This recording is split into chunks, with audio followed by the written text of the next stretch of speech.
Hi viewers, welcome to our Tag My Food channel. இன்றைக்கி நம்ம என்ன பார்க்க போகிறோம்னா ராகி மாவு வச்சு ஒரு சூப்பரான கூழ் செய்ய போகிறோம். இது உடம்புக்கு ரொம்ப இயற்கையாகவே குளிர்ச்சி தரக்கூடியது. இது எப்படி பண்ணுறதுன்னு இப்போ பார்க்கலாம்.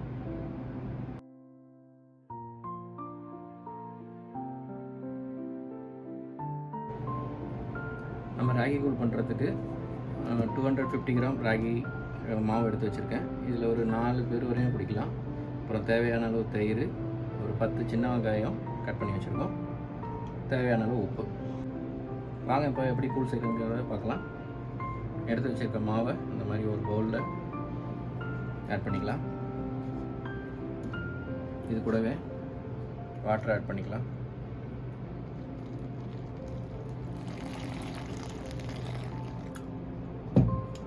வாட்டர் ஆட் பண்ணிவிட்டு நம்ம இதை நல்லா மிக்ஸ் பண்ணிக்கணும்.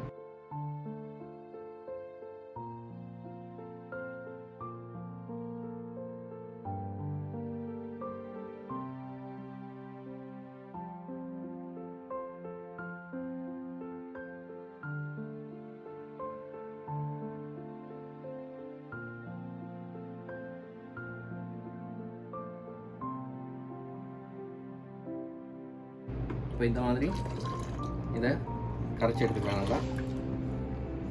ஓகே, இப்போ இது ரெடி ஆகிடுச்சு. இதை வச்சு நம்ம இப்போ கூழ் ரெடி பண்ணுறது எப்படின்னு பார்க்கலாம். இப்போ நம்ம கூழ் செய்கிறதுக்கு தண்ணியை சூடு பண்ணிக்கலாம். இங்கே ஆட் பண்ணிக்கலாம்.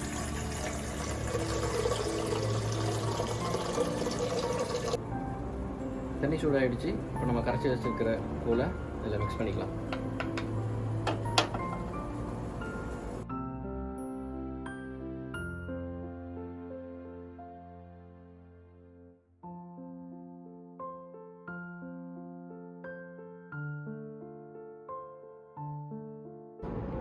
இதை இது மாதிரி நல்லா மிக்ஸ் பண்ணிக்கிட்டே இருக்கணும்.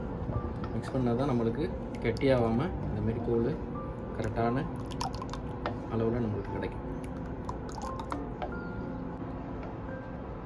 ஓகே, நம்ம ராகி கூழ் ரெடி ஆகிடுச்சு. பாருங்கள், இந்த மாதிரி இந்த கலரில் வந்தால் நம்ம ஸ்டவ் ஆஃப் பண்ணிவிட்டு இப்போ இதில் ராகி கூழுக்கு தேவையான உப்பு ஆட் பண்ணிக்கலாம்.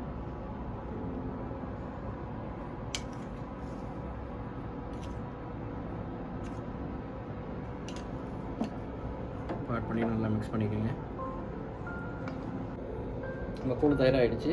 இப்போ நம்ம இதில் எடுத்து வச்ச தயிரை ஆட் பண்ணிக்கலாம்.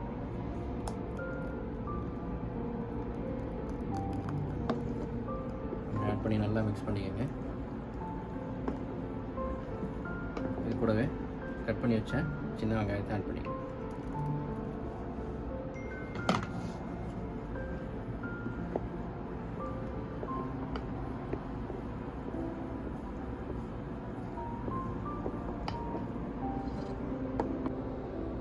நம்ம ராகி கூழ் ரெடி ஆகிடுச்சு.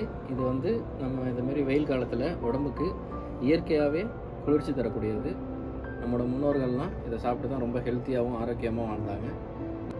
நீங்கள் இதை ட்ரை பண்ணிவிட்டு உங்கள் ஃபீட்பேக்கை கமெண்டில் சொல்லுங்கள்.